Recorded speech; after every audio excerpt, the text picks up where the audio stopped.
Puji Tuhan, Bapak Ibu dalam dikasih Tuhan, kembali kita akan masuk dalam pemahaman Alkitab kita, yaitu kitab Imamat pasal 11 ayat ke-35. Saya akan bacakan dalam Alkitab saya terjemahan lama.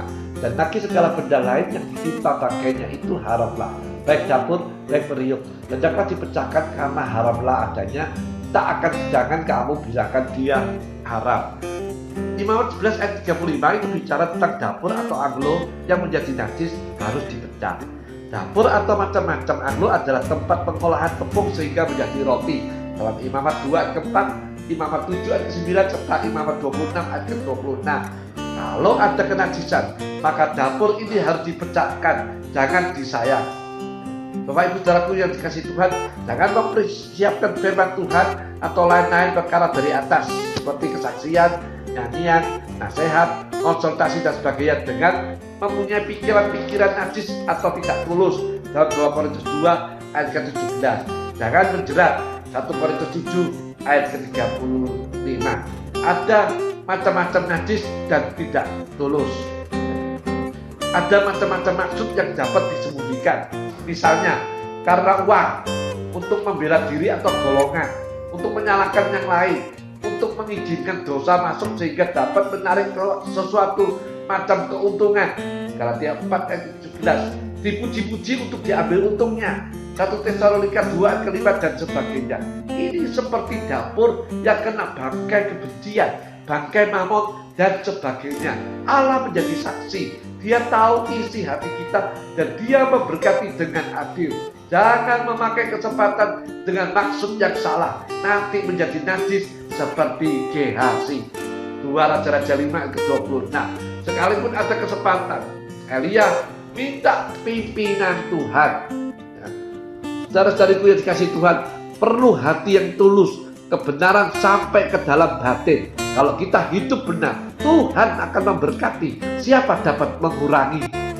Allah yang menentukan kita bertambah atau berkurang, bukan manusia. Sekalipun tampaknya ia mampu berbuat demikian.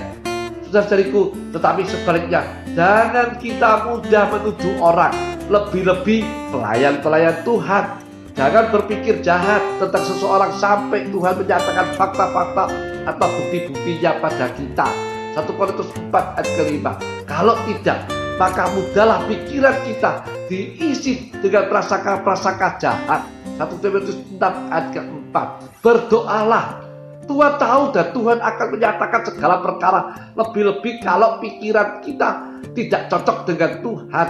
Filipi 3 ayat ke-15, 2 Timotius 2 ayat ke-7. Lebih penting kita sendiri hidup benar dan suci, lalu menyerahkan semuanya kepada Tuhan. Jangan lekas menuduh.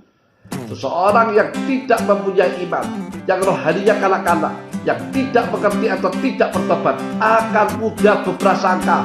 Matius 16 ayat ke-4, Markus 8 ayat ke-16. Selalu peka, terus-menerus merasa siap dan berpikir jahat.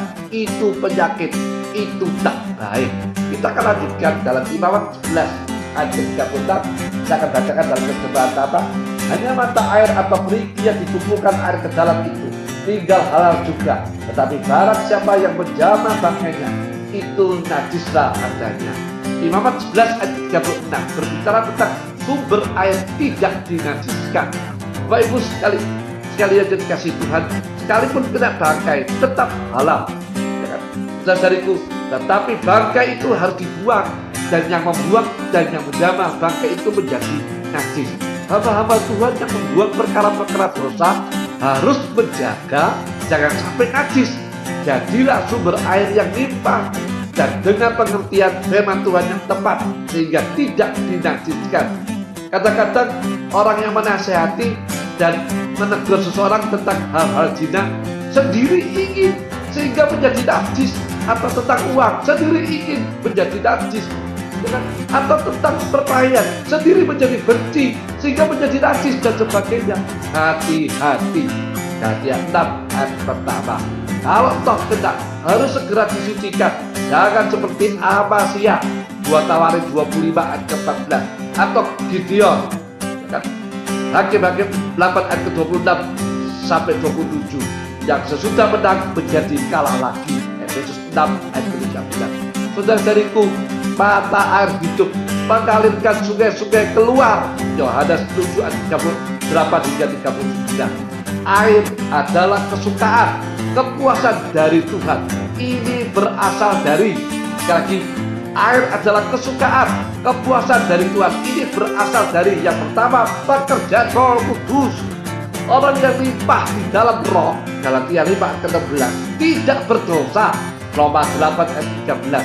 Segala perkara yang najis yang datang segera diusir keluar sehingga tidak berdosa. Tuhan Yesus dipimpin oleh Roh masuk padang belantara untuk dicobai iblis, dan karena Tuhan Yesus tetap dipimpin Roh, ia tidak berdosa. Matius 4 ayat pertama. Berjalan dalam Roh itu berjalan dengan Allah dalam kemenangan. Roma 8 ayat 31, Kejadian 5 ayat ke-20, ayat ke-24 maksud saya.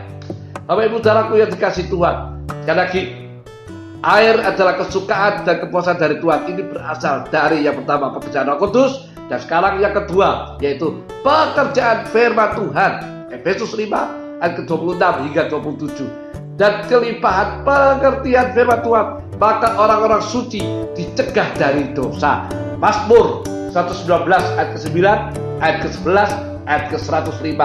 Sebab itu orang yang penuh dengan pekerjaan Roh Kudus dan firman Tuhan tidak mudah berdosa.